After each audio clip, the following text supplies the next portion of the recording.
This handle belonged to Jan Demczur, who was a window washer at the North Tower, and he was trapped in an elevator along with several other people, and they found themselves when the power went off between floors. He used the handle of the squeegee to pry open the doors of the elevator, and they found that they were in between floors. And they used the squeegee and the handle to carve away through the drywall.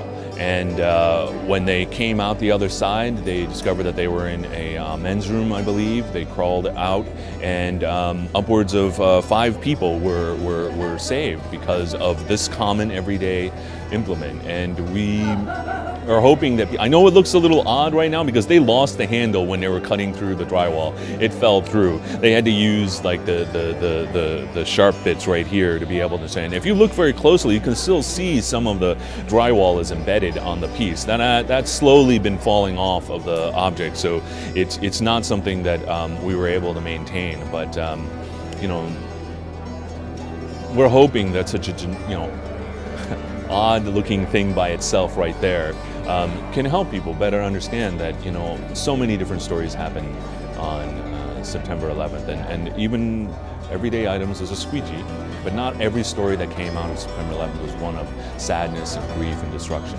They were able to survive.